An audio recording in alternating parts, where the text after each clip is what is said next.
अस्सलाम वालेकुम नाजरीन, मैं हूं अस्कर चौधरी। नाजरीन, एक तरफ पूरे मुल्क में महंगाई का शोर होगा है। कभी तो हमारे यहाँ टमाटर 200 रुपये किलो से ऊपर चले जाते हैं, कभी आटा ख़त्म हो जाता है और आटे का शदीद बहरान हो जाता है। एक ज़री मुल्क में 20 किलो आटा वो हमें 1200 रुपये भी मिलता है और 1100 रुपये में भी। और दूसरी जानब जब हम देखते हैं तो कहा जाता है कि पेट्रोल हम 6 पैसे सस्ता कर रहे हैं। गो सोशल मीडिया पर होने वाली तनकीद के बाद वो भी फैसला वापस ले लिया जाता है और कौम सार्फिन इतने बड़े फ़ायदे से महरूम रह जाते हैं। मगर दूसरी जानब पार्लियामेंट में एक बड़ी दिलचस्प सूरत उस वक्त सामने आई जब ऐवान बाला यानी कि सेनेट में तमाम पार्टियों के अरकान ने, पाकिस्तान तहरीक इंसाफ, मुस्लिम लीग नून समेत दूसरी जो पार्लिमानी पार्टियां सेनेट में, उनके अरकान ने एक ऐसा बिल पेश किया, जमा करवाया सेक्रेटरीट में, जिसमें अरकान पार्लियामेंट, सेनेट, चेयरमैन सेनेट और स्पीकर कौमी असम्बली बशमूल deputy speaker and deputy chairman senate की तनख्वाहों में इजाफे की बात की गई। कहा गया कि 3 लाख रुपये से इनकी तनख्वाह 8 लाख रुपया कर दी जाए, जबकि अरकान की तनख्वाह 1.5 लाख से बढ़ा के 3 लाख की जाए। हमारा गुजारा 1.5 लाख रुपये में नहीं होता। इस पर बहुत ज़्यादा जब सोशल मीडिया के ऊपर तनकीद शुरू हुई तो हुकूमत की जानब से ये ऐलान किया गया कि नहीं, इस बिल की हम मुखालफत करेंगे। जमा करवाने वाले पाकिस्तान तहरीक इंसाफ के रुकन सेनेटर साजिद खान तूरी भी शामिल है। मुखालफत में chairman standing committee senator Faisal Javed सामने आ गए।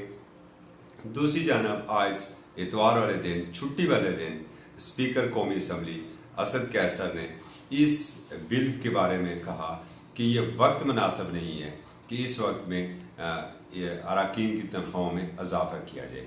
लेकिन दिलचस्प बात यह है नाजरीन कि कल पीर को शुरू होने वाले सेनेट के इजलास में जब हमने उस एजेंडा आइटम को देखा तो एजेंडा आइटम नंबर 4 के ऊपर मज़कूरा बिल शामिल था। हुकूमत तो कह रही है हम इस बिल की मुखालफत करेंगे, जबकि बिल के मुहर्रिकीन का दावा है कि हमने तमाम जमातों से मुशावरत के बाद ये बिल पेश किया है। देखते हैं कि कल ऐवान बाला में क्या दंगल होता है। डिप्टी चेयरमैन सेनेट तो ये भी कह चुके हैं कि मुझे खुशी होगी, मुझसे मुशावरत तो नहीं हुई है, बात ज़रूर हुई थी, ताहम मुझे खुशी होगी कि जो मेरी तनख्वाह में इजाफा करना है वो पैसे किसी गरीब के ऊपर ख़र्च कर दिए जाएँ, तो इस पर मुझे ज़्यादा खुशी होगी। बिल कल के इजलास में सेनेट में पेश होगा, देखते हैं कि वहाँ पर वो क्या रुख इख्तियार करता है। नाजरीन, अरकान पार्लियामेंट का भी हक पहुँचता है कि उनकी भी तनख्वाहों में इजाफा किया जाए। अगर 1,60,000 रुपये के महीने की तनख्वाह है और उसका जो हल्का है जहाँ से वो मुंतखब हुआ है वो अगर 30 मरबा किलोमीटर, 40 मरबा किलोमीटर है, तो 1,60,000 में तो आज के हालात में उसका पेट्रोल भी पूरा नहीं होता। अपनी जगह उनका मुतालबा बिल्कुल दुरुस्त है।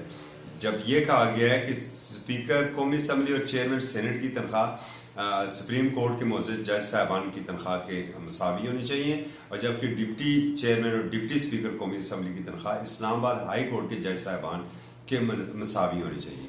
नाज़रीन, इस पर बज़ाहिर तो यही लगता है कि तनकीद बिलाजवाज़ है। जब महंगाई इस हद तक बढ़ चुकी है तो उन अरकान पार्लियामेंट को भी ये रिलीफ मिलना चाहिए जो कि अवामी फलाह बहबूद के लिए वहाँ पर बैठे हुए हैं। उनका ये क्या रास्ता रोक के हम करप्शन का रास्ता तो नहीं खोल रहे हैं। जब आप उन्हें वो मराहत नहीं देंगे जिससे वो अपनी ज़रूरियात को पूरी कर सके, जिससे वो अपना ट्रैवलिंग को पूरा कर सके, तो फिर वो क्या कहीं ना कहीं ठेकों में डंडी तो मारी जाएगी, कहीं ना कहीं सिफारशी कल्चर में तो डंडी मारी जाएगी।